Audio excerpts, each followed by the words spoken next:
Тип жана шам чырагы 17-бөлүм. Атаң кубансын, сени төрөгөн энең сүйүнсүн. Накыл сөздөр 23-25.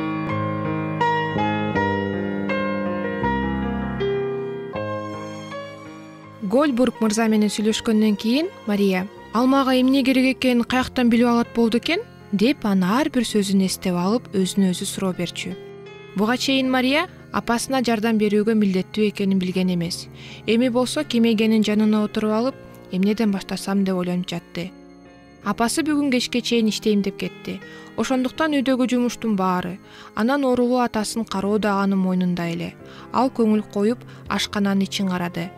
Ар кайсы жерде желелер самсалап, бөлмөнүн чаңы экели.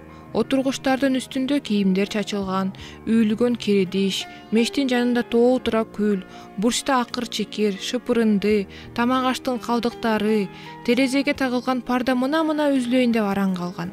Мария ушунун баарын карап жатканда анын ууртуна жылмаюу пайда болду. Ал Гольбург мырзанын "Сен үйүңдү жакшылап шыпырып жатканда же бөлмөнү таза кармаганга аракет кылганда" деген сөздөрүн эстеди. Апам тазалык канча маани бербей турганын ал билбейт да. Ал ашкананы тазалап койгонуңду деле байкабай калат болуш керек. Башкалардай болуп, биз деле таза жашап, жакшы буюмдарды сатып алып, аларды жакшы колдонсок кандай болмок? Мен колумдан келгенин кыла берейинчи. Үйдөгүлөр мунумду байкашат болду экен. Ошентип Мария ишке киришти. Идиштердин баарын таптаза кылып жууп чыкты. Эми аларды кантип ушул кир шкафка салат? Шкафтын ичин дагы жыйнаштырууга туура келди. Ал столдун үстүнө чыкты да бош бөтөлкө, банка, коробкалардын баарын алып чыкты. Самындап туруп, текчелердин баарын жышып жууп чыкты. Калдыр-шалдырды уккан атасы: "Мария, сен эмне кылып жатасың?" деп сурады. "Мен биякты жыйнап жатам."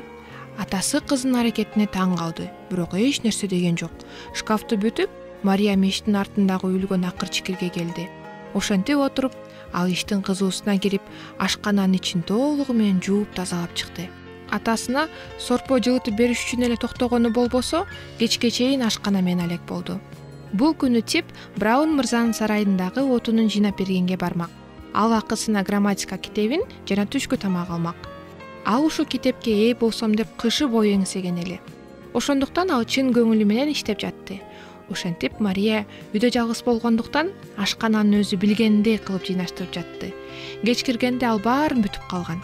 Ашкананын ичине көз жүгүртүп, көздөрүн жайната. Тип биздин ашкананы тааныбай калбаса болду деп ойлоп койду.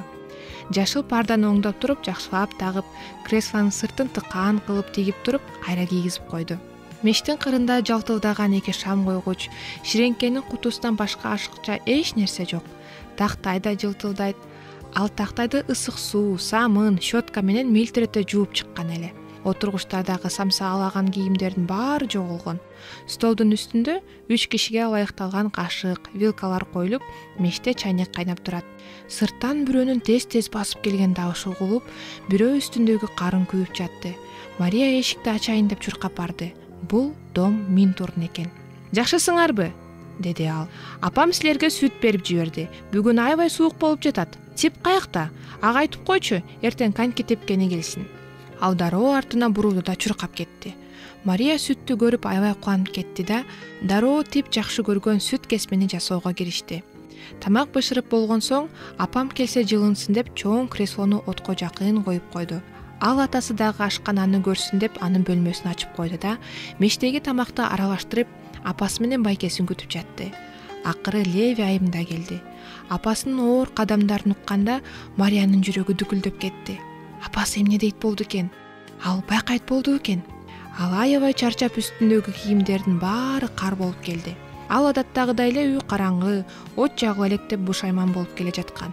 Бирок үйүнүн ичи укмуштай өзгөрүлүп калганын байкоо үчүн бир эле көз караш жетиштүү болчу. Апасы көзүн ушалап турган жерине катып калды. Мария апасына сүйүүсүн билдиргиси келип, анын жанына басып келди. "Бүгүн өзгөчө суук болуп жатат окшойт, апа?" деп сурады ал жароокер. "Креслого отко жакын отурчу. Мен тамак бышырып койдум, сага чай даярдап жаткам." Апасы пальтосу менен суу болгон бут кийимин чечти.